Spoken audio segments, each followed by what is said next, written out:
Hello, I'm John David Ebert, and welcome to our lecture course on understanding contemporary art. Right now we're in the middle of a discussion of the works of Anselm Kiefer. Last time we looked at the early works of Kiefer. Now we're going to look at the works of his middle period and recent stuff that he's done. This painting here is known as the Milky Way. It was painted by Kiefer somewhere between 1985 and 1987. And what it shows is the Earth with a sort of gash in it. And Kiefer's comment on this painting is that the gash in the Earth reflects the cloudiness of the sky, which makes it resemble as though it were reflecting the actual Milky Way. There's a lead funnel and there are lead strings that suggest emanations coming down from the heavens, and the funnel is receiving the emanations from the heavens. But what this means is that for Kiefer, any place in the microcosm where there's an abyss or a rift or a rupture of some kind can suddenly open up a portal into the macrocosm. And so cosmic energies can be found anywhere. And that's the point of this painting. This is Melancholy from 1989. In the late 80s, he started turning his attentions toward found objects and made objects and sculpted objects. This is a plane that's been constructed out of lead. And so it's a kind of oxymoron in the sense that a lead plane can certainly not fly. So its rupture, its function to fly has been ruptured, but as Kiefer says, it can still carry ideas. It becomes a vessel for thought. And one of the ideas that it carries here is that he has put a symbol, what's known as Dürer's solid, from Dürer's etching called Melancholia, which is done in the 16th century. And Dürer created his own sort of solid. And the solid that he creates, that Kiefer duplicates here, is a symbol perhaps, there's some debate about this, for the philosopher's stone, the lapis. The lapis is that which the alchemist was questing for that would transform base metals such as lead into gold. And so the fact that we have a lead plane here with the philosopher's stone and the philosopher's stone having the capacity to transmute lead into gold suggests the possibility of a kind of reverse analogy. Instead of beating plowshares into swords, we have the reverse. We have an implement of destruction and war that is reterritorialized as an art object, and the capacity there to for it to become a work of art is revealed through the power of the philosopher's stone. This work is another three-dimensional work. This is Mesopotamia, the High Priestess, from the late 80s, 1989 perhaps. And it is a series of texts made out of lead, once again his favorite material, lead. And the two bookcases are each labeled. One is labeled Euphrates, the other is labeled Tigris, and there's a pane of glass in between them separating them. The way books were stored on shelves in ancient Mesopotamia was very similar to this. The first books were written on clay tablets, so they were actually inscribing, the earth itself was the surface of inscription for the first texts. These texts somewhat resemble those books, but they resemble the way that they were laid out. They were stored on shelves, lined up in the libraries in places like Ebla, and they looked something like this. And so Kiefer is going back here, and he's doing a kind of archaeology on the signifiers of the pre-metaphysical age as well as the metaphysical age. His entire oeuvre consists in an archaeology of digging up the signifiers that constructed both of those ages, the pre-metaphysical age or the mythological age of the Mesopotamians and the Egyptians on the one hand, and the metaphysical age from Plato to Heidegger or Plato to Nietzsche on the other. This is another work that also rummages back through the pre-metaphysical age. This is Your Age and Mine and the Age of the World from 1997.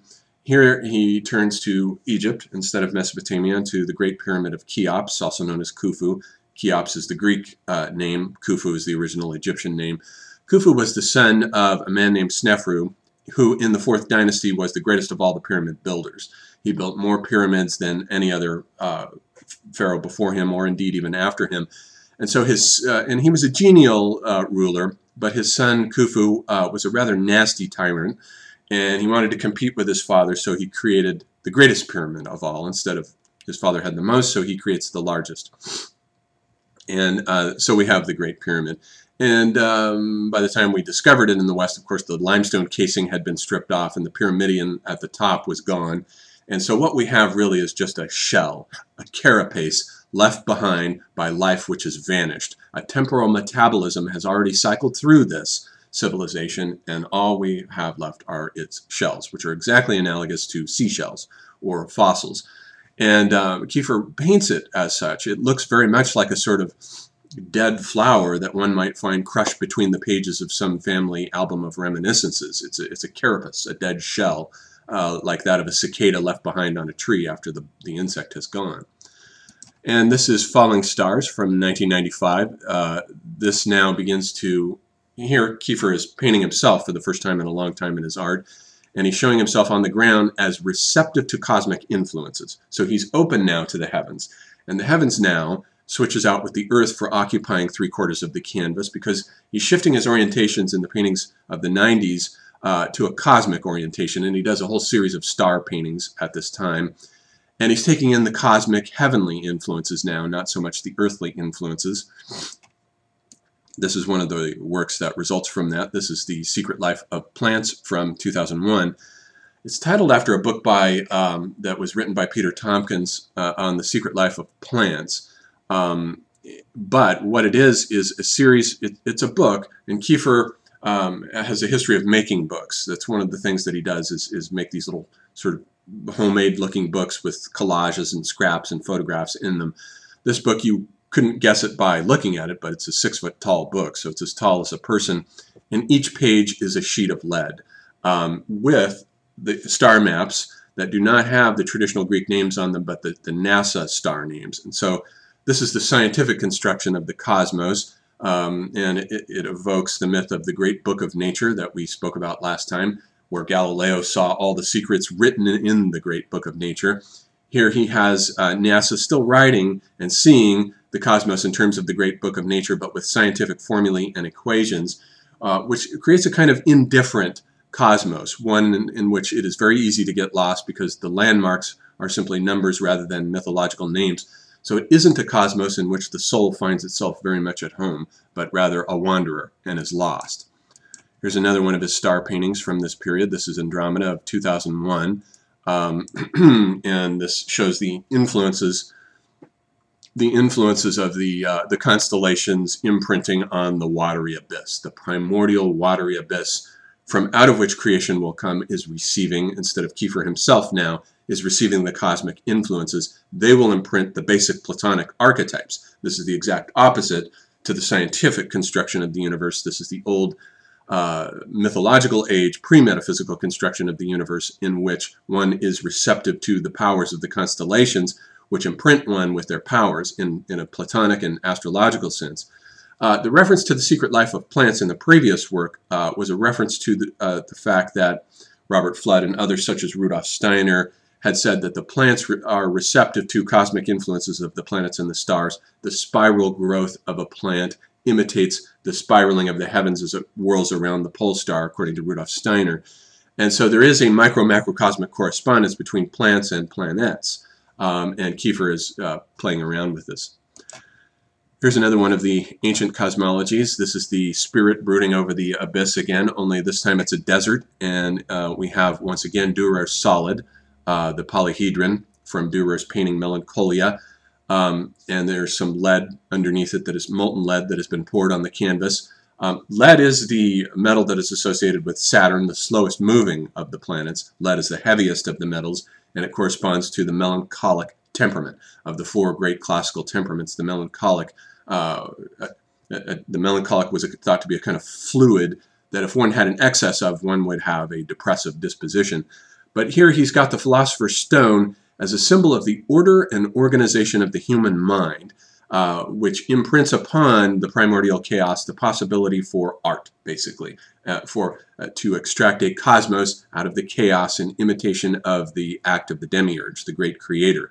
And the lead sprinkles that have been poured onto the canvas here again suggest the potential of the Philosopher's Stone of alchemy to transmute the lead into the base metal lead into the gold, into the higher metals of gold. And the project of the artist is precisely to do that, to pull form out of chaos.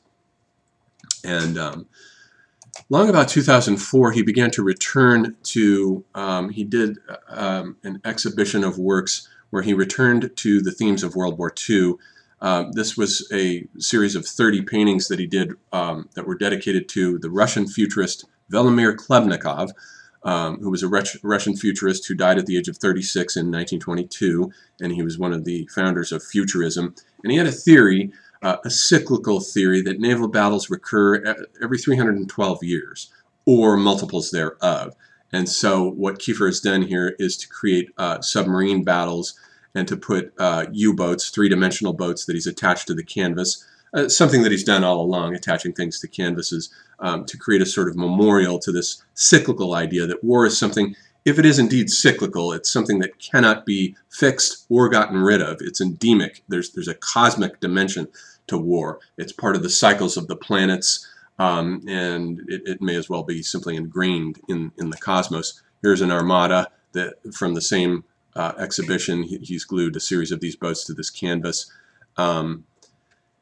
And then to finish off here with this, we have a recent work, 2011, The Ark, in which he has represented a U-boat on a canvas with an angle above it that is suggestive of the Great Pyramid that we saw earlier. And down below, he's got basically the signifiers of the Jacob's Ladder that he had rendered in a number of his paintings that connects the earth to the heavens. The dream of Jacob that he had, that's seeing a ladder with angels going up and going down, was the reciprocity of cosmic energies from the earthly realm to the heavenly realm. All those signifiers now have been melted down in the post-metaphysical age, and so he has them burning here in a bonfire at the bottom.